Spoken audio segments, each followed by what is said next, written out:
On today's episode of Locked On Wild, Bill Guerin isn't worried about the Iowa Wild, but maybe somebody should be.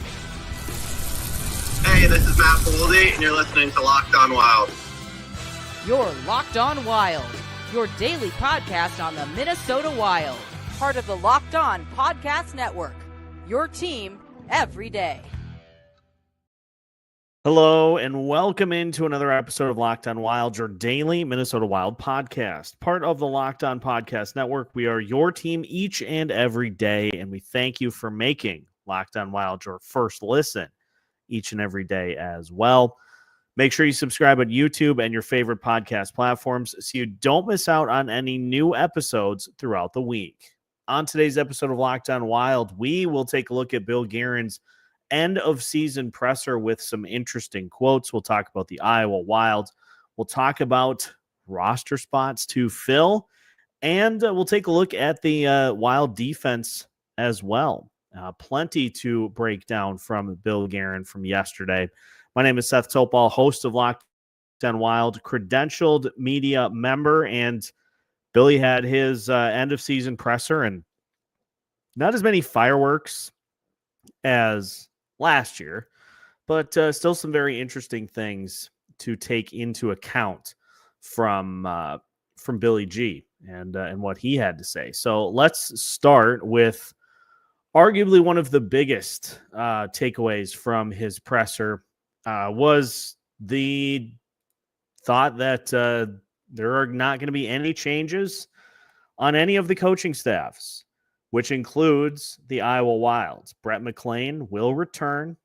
And as Billy said, quote, Brett is a young coach who still has a ton to learn. He's going through the process right now.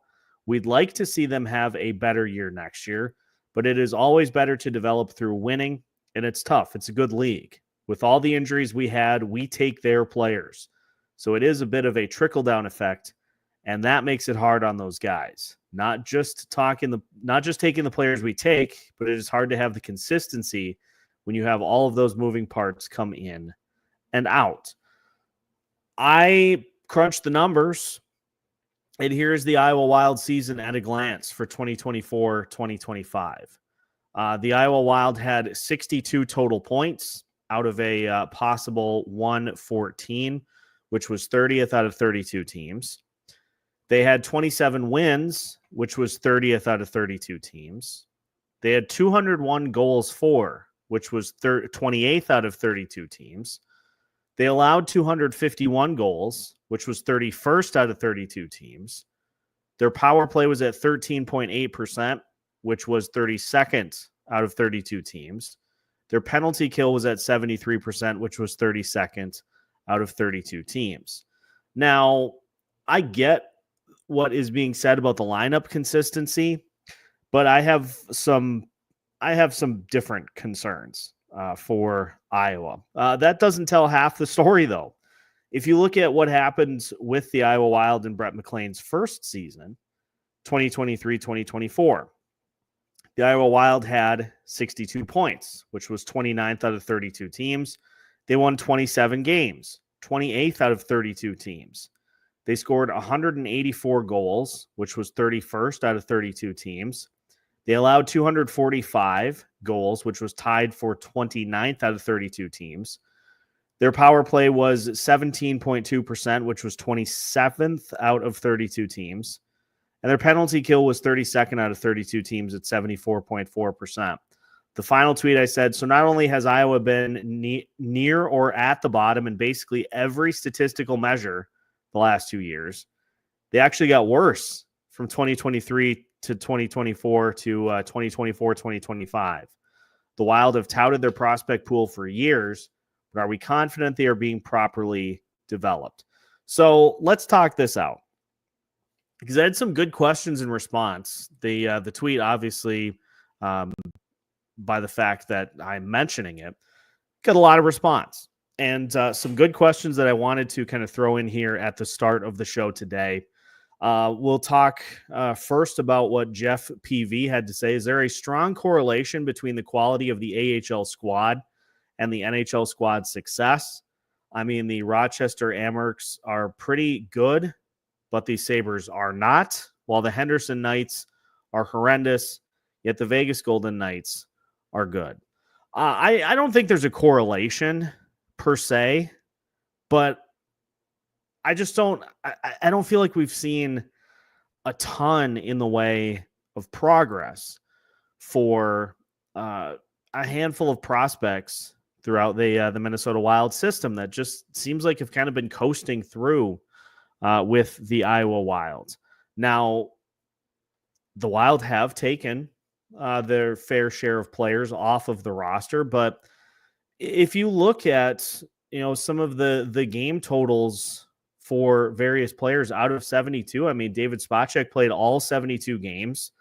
A guy in Travis Boyd, who the Wilds relied upon quite a bit. He played in 63 games. The big one was Devin Shore, and you have to go all the way down to the bottom. He played in a total of 15 games for the Iowa Wild out of a possible 72. So yes, that was one player that you didn't have at your disposal. And as a result, ended up, that was one that cost you, sure.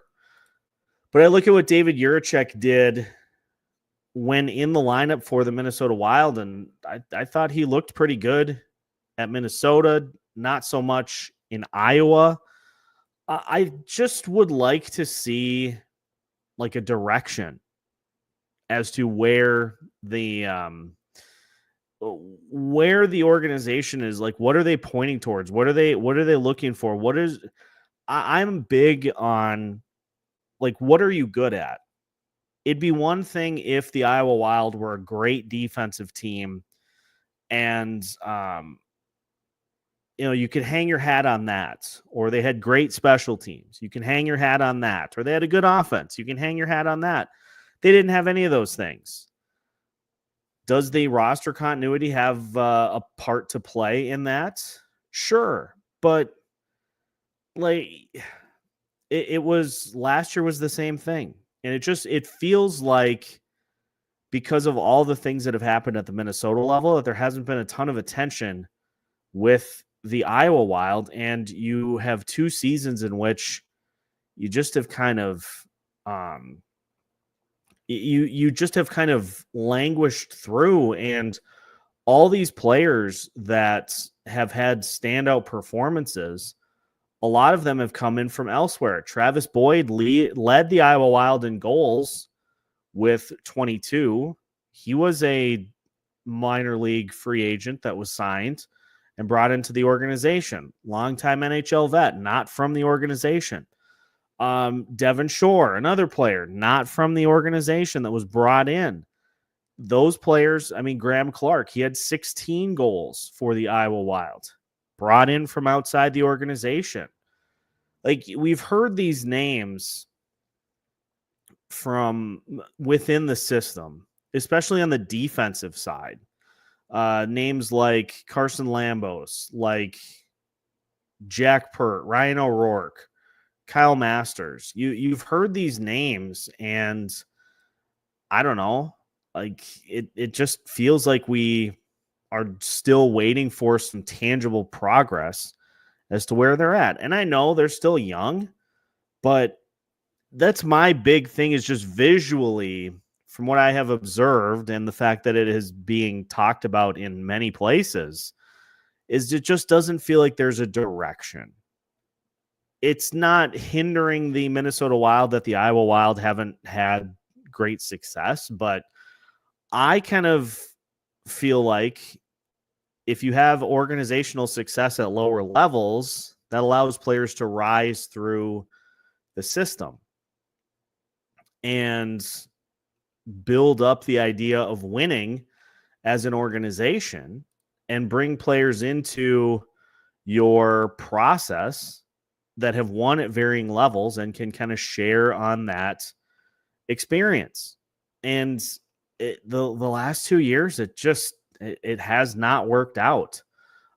So you got to find some way to just, like, what are we building towards at the Iowa Wild level? That's the big thing for me. And I had another tweet from Erickson-Ek14, and he tweeted out earlier today. He said, if my math is correct, only one player has been drafted and developed by Minnesota through Iowa within Billy's 6-year tenure. That was Marco Rossi. Connor Dewar and Brandon Duhaime were developed during Billy's tenure, but not drafted by the Guerin regime.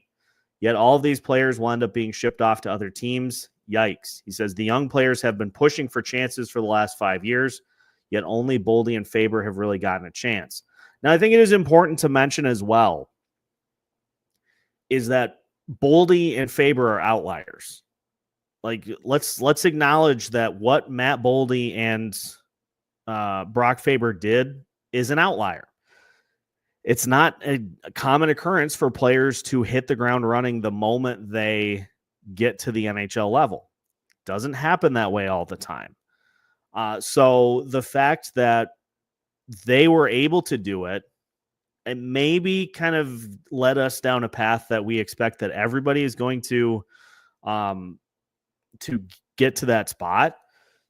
But here's the other part of it too. Here's the flip side of this. And this is, I think, a spot for people to be rightfully frustrated, is you have these pieces within the lineup that it's pretty evident either aren't or can't give you, what you're looking for from that spot in the lineup.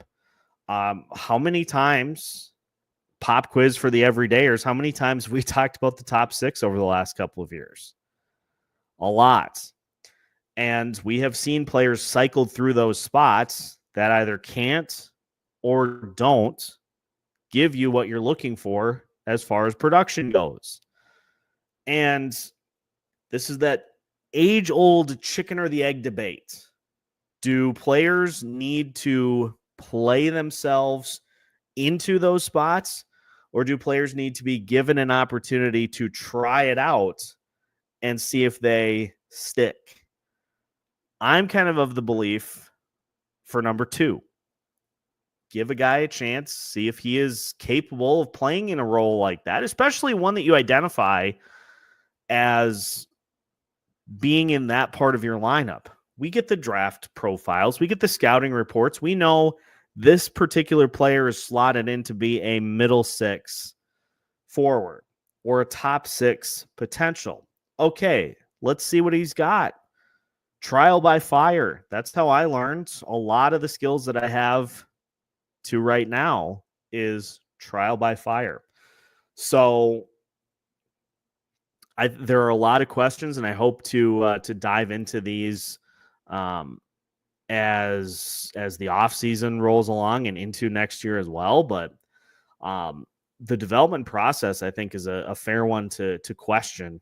We did so in the offseason last year, and we're in basically the exact same spot we were in going into next season as well. So we're going to try to get to the bottom of some of this, but I thought that was the biggest takeaway from Billy's post end of season presser, was that there will be no changes at any level of the organization after the season that the Wild just had. I'm not as bothered by that at particular levels, but it just seems like with what Iowa has done the last couple of seasons, and I'm not going to bang the Tim Army drum, because I know there were some reasons that the Wild moved on, but Tim Army did have a structure. He did have a set way of doing things because he had been a coach before. Brett McLean has not. So I think that's part of it too, is that you brought a guy in who has really never had coaching experience. And unless you provide like, hey, here's what we want you to do for these players, you're kind of stumbling around in the dark a little bit. So Iowa is worth continuing to look into to try to find the answers for. But that was my biggest takeaway from the presser, was just the fact that I was going to continue to roll with what they have had for the last couple of years. Now, there have been other takeaways. Bill Guerin agrees with my sentiment that the Wild need to add some pieces to the lineup, in particular goalie and also center. So we'll talk about those as we continue today's episode of Locked On Wild after this. Today's episode of Locked On Wild is brought to you by Wonderful Pistachios. Are you looking for a snack that's both delicious and nutritious? Crack into a good source of protein with Wonderful Pistachios. Wonderful Pistachios is one of the highest protein nuts. Each 1 ounce serving has 6 grams of protein, giving you over 10% of your daily value. Plus, they are packed with fiber and better for you unsaturated fats to help keep you feeling fuller longer. We know by now, honey roasted, unshelled is my go-to. Easiest snack there is. Just put a bag on the coffee table, and anytime I'm sitting down watching the Minnesota Wild or the Minnesota Timberwolves or the Minnesota Twins, I've got my ultimate snack right in front of me. So get snacking and get cracking with the snack that packs a protein punch. Visit wonderfulpistachios.com to learn more. Welcome back to today's episode of Locked On Wild. Once again, we thank you for making Locked On Wild your first listen each and every day. Was talking to Denny earlier yesterday, and from the sounds of it, he is feeling well enough that we're going to do a live show for you Monday night at 8 p.m. So mark that on your calendar, and should be a great time as we'll get Denny's thoughts on the end of the season, the lineup, what he expects this team to look like coming into next season. Little offseason primer for you coming up at 8 p.m. on Monday night right here on YouTube. So make sure to, again, put that on your calendar and be ready for it when we get to Monday night. A couple of the other things that Bill Guerin talked about that were of particular interest was Bill Guerin laying out that the Wild will be looking for some centers. They're on the hunt for some centers. Now, this is obviously contingent on what happens with Marco Rossi. And, you know, it is something I think that we have talked about quite a bit. That is one area that the Wild have been exposed over the last couple of seasons, is just the overall center depth. Now, Joel Eriksson-Ek, great center, just an absolute pest. Full effort every time he's out there on the ice. He had an injury-filled season this year. He's going to have core surgery in the off season. So the hope is that he'll be ready to rock once the season gets going. But we know when players don't have that full off season to train and to get ready, it takes them a little while to kind of get back into the form. And hopefully that does the job for Ek as we get close to the start of the new season. But as Michael Russo notes in his wrap-up article, Bill Guerin acknowledged that July 1st can be a day of mistakes, with most teams having to overpay in free agency. The key is to be aggressive but smart in addressing needs. Even though 23-year-old Marco Rossi scored a career-high 24 goals and 60 points, Guerin says the priority this summer is to get center help to take a load off of Eriksson-Ek, adding he, quote, wouldn't be opposed to a scoring winger. Brock Nelson, John Tavares, and Sam Bennett are some of the top centers on the free agent market.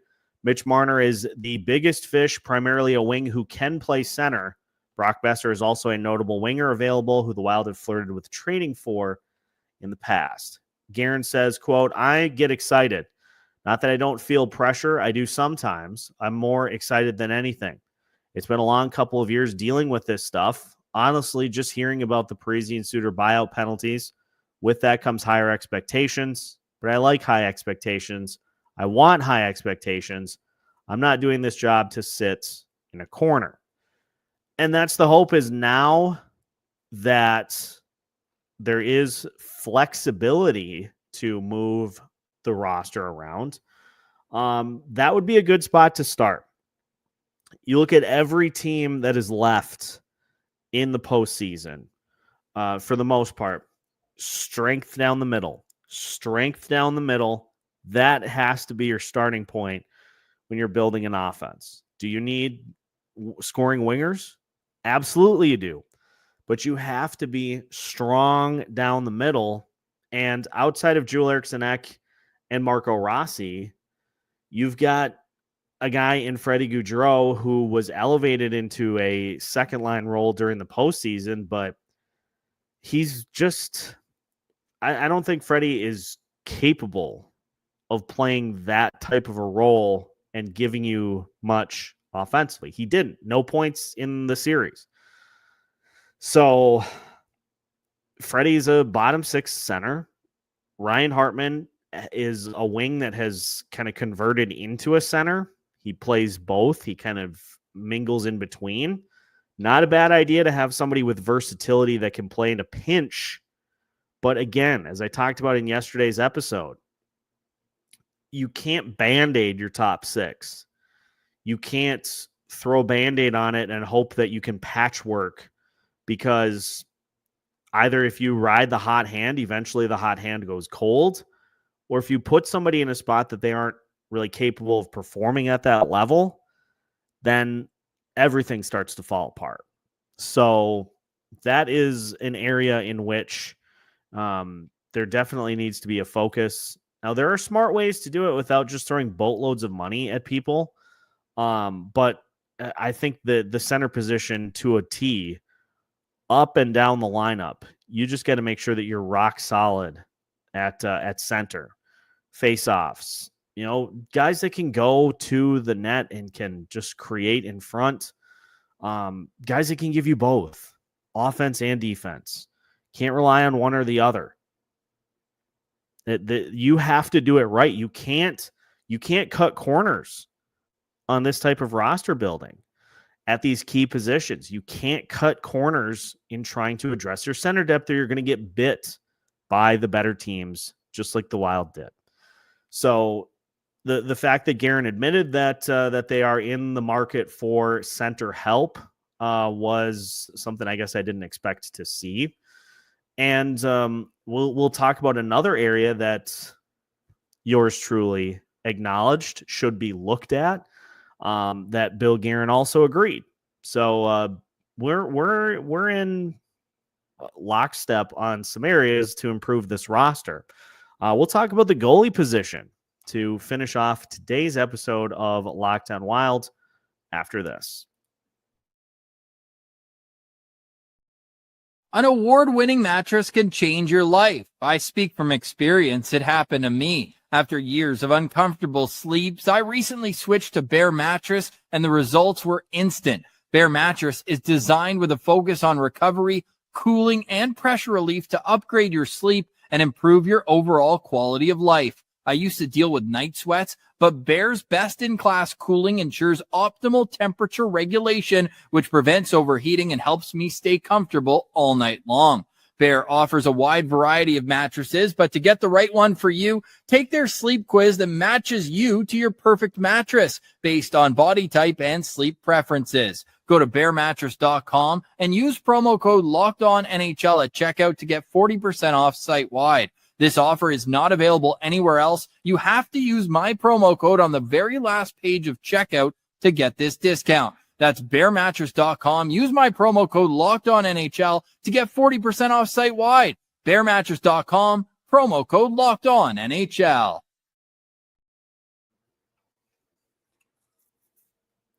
Final segment of today's episode of Locked On Wild. And once again, we thank you for making Locked On Wild your first listen each and every day. We are your team each and every day as well. Again, hit that like button. The off-season content off to a great start here just in the first week. We are going to next week. We're going to do a little bit of a year in review. The start, the hot start, the injuries, the trade deadline. We'll cover everything for the year that was and wasn't for the Minnesota Wilds coming up next week. The rest of this week, we're going to just continue with the takeaways from round one against the Golden Knights. Just some observations about what went down.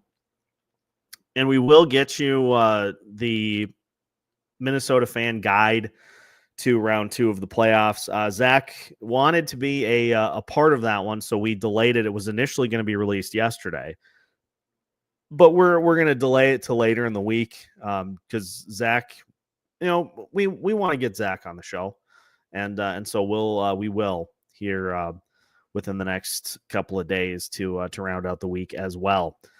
Let's talk about the goalie position, because that is one area that I mentioned. You've got Filip Gustavsson as your starter. You're going to have Jesper in the mix as the backup. But beyond that, a lot of gray area. And it hasn't been a rare occurrence, but Filip Gustavsson has missed some games over the last couple of seasons to where the Wild have had Marc-Andre Fleury to step in and take those starts. Now they don't. And Jesper Wallstedt is coming off of a season that just, quite honestly, did not go well. So there's going to be a learning curve for him at the NHL level.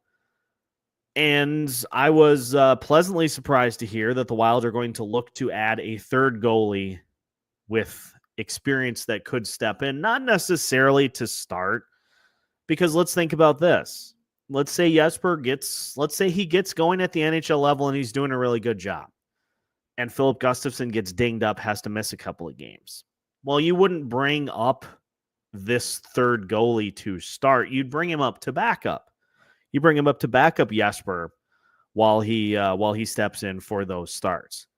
But if that doesn't happen, well, if Gustavsson gets dinged up, then you're going to need to have somebody that is capable of stepping in and filling in. So again, according to the wrap-up article by Michael Russo and Joe Smith, Bill Guerin said that the Wild plan to sign a third goalie whom they can trust to be an NHL backup. As Guerin said about Jesper Wallstedt, it wasn't the season that we all expected. He is going to be expected to be in Minnesota and spend some time here to make sure he's in the best possible shape he can be. For me, I believe in Wally, and I know he's got the talent. He's just got to fight a little harder when things don't go his way. But I believe in him as a player and as a person. He's going to have to come in and earn a spot on the team just like everybody else. Remember at the beginning of the season when we were told that there was going to be the 3 goalie rotation? I'm still adamant that if that phrase had never been uttered, that we look at Jesper's season a little differently. And you also don't have him sitting up at the NHL level for like 3 weeks. Now, some of that was credit to Marc-Andre Fleury performing much better than I think people expected, and Filip Gustavsson being an absolute rock star. So there just weren't starts at the NHL level for him as part of this group of 3. But the numbers at the AHL level were not great. He had a goals against average of 3.59, 9-14 and 4 on the season. Just never really got into a groove. And every time he did, there was one start, I think he gave up 8 goals. Just never seemed to really get in a rhythm down there at the Iowa level. So finding somebody that can come in that just has, that security blanket, that organizational depth that we talk about, that is going to be key for this Wild team coming up, considering what they have dealt with over the last couple of years. We'll do a much deeper dive into this, but I just wanted to kind of look at a couple of the options for the type of goalie that would be okay with being the very clear third with NHL experience, but also, somebody that wouldn't put up a huge amount of fight by not getting a max amount of starts. And if you go way, way down the list, you've got fringe names like Chris Driedger, formerly of the Seattle Kraken, now with the Winnipeg Jets, made under $800K. He's just about 30. I think we can go a little further up the list than that. Eric Comrie, the backup for Connor Hellebuck, or no, for Stewart's. Yeah, for Connor Hellebuck. I had it right. He's another option. Phoenix Copley, who was with the Los Angeles Kings. Matt Murray, no. Alex Lyon, formerly of the Detroit Red Wings. These are all impending free agents. David Riddick, who was the backup for Darcy Kemper. So there are names out there. Old friend Capo Kakinen. I think that ship has probably sailed. So there are some names who have NHL experience that wouldn't cost you a ton, but I, again, am a huge advocate of depth, organizational depth, so that you don't put yourself. Now, you hope that you don't have to deal with injuries at the same level that the Wild have had to deal with over the last couple of seasons. If you don't have to deal with that level of injuries, the depth, I think, looks a little different than it does currently right now. And just one point on the injuries, because I kind of talked about this too. Here's some quotes from Guerin about the injuries the Wild have dealt with the last couple of years. I know people say they're injured all the time. All right, well, then maybe we'll have guys stop blocking shots or training as hard as they do, he said sarcastically. I don't know. I just think it's been bad luck. This is a hard, fast game. You get injured. I think it's more impactful, though, because we haven't had the depth that hopefully we're going to create here coming up. When Eki gets hurt or Kirill gets hurt, it's more impactful because there's not another wave of those guys coming. We could deflect it. It's just more important because we didn't have a ton of those guys. Look, we've got great doctors. We've got a great training staff. They take care of the players incredibly well. You just can't uninjure guys. And when you talk about core injuries or freaky ones like Zuki had, like, what are you going to do? We'll get Zuki a bigger cup. I actually like that quote. Little sense of humor is never a bad thing, but you look at the injuries that the Wild suffered this year, a large majority of them broken bones on blocked shots. And I get what Guerin is saying here about, like, how do you tell people to not? Because a lot of times those blocked shots lead to potentially a look in close that maybe is the game tying goal. But what he said that is important is that the depth has not been able to deliver. We talked about the statistics. Guys like Devin Shore, Brendan Gaunce that stepped into the lineup for long stretches. They're just not the same player. And this is why it is important to meaningfully address the top six. Because if you are without Kirill Kaprizov for an extended stretch or Joel Eriksson Ek for an extended stretch, you have other options as opposed to just hanging it all on Matt Boldy's plate. So top six. Just speak it into existence. Meaningful additions to the top six. There was plenty of other things that were said about the Minnesota Wild season. I'll leave you with the quote to start it, that Guerin was disappointed with the results, but was not disappointed with the players themselves. So there you have it. The Minnesota Wilds, the exit interviews. We'll clip some of that audio when we get to the player evals later on in the offseason. But some interesting things to pull from Bill Guerin's end of season availability. And that is our episode here for today on Locked on Wild. We appreciate you tuning in each and every day of the week. Once again, make sure to hit that like button on YouTube and subscribe so you don't miss out on any new episodes throughout the week. We've got new episodes for you every Monday through Friday as part of the Locked On Podcast Network.